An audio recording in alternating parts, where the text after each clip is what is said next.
ఎందుకంటే వాళ్ళు ఒక వ్యాపార సంస్థలాగా చేశారు ప్రభుత్వాన్ని. ఏదో వాళ్ళ లావాదేవీలు, వ్యాపారాలు చేసుకోవడానికే జనాన్ని ఉపయోగించుకున్నారు. ప్రతి పదవుల్లో ఉన్నవాళ్ళు కూడా వాళ్ళు.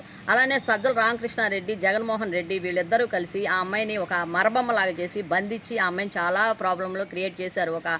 ఒక అతనితో బిజినెస్ వ్యవహారాలు పెట్టుకొని ఆ అమ్మాయిని ఇచ్చేశారు. కానీ ఆ జిందాల్ అనే వ్యక్తితో. కానీ ఆ అమ్మాయి ఆ రోజున బయటికి రాలే. కానీ ఈ రోజు వచ్చింది. ఎందుకంటే అప్పుడు న్యాయం జరగదు, ప్రాణం కూడా తీస్తారని ఒక భయంతో రాలేకపోయింది.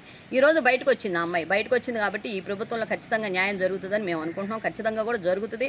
బాబు గారు ఎంతటి వాళ్ళనైనా సరే న్యాయానికి కట్టుబడి ఉండాల్సిందే. వాళ్ళు పెద్ద పెద్ద పదవుల్లో ఉన్నా సరే, ఐఏఎస్లైనా, ఐపీఎస్లైనా, మంత్రులైనా వాళ్ళు ఏ తప్పు చేసినా కూడా తప్పకుండా ఖండిస్తారు.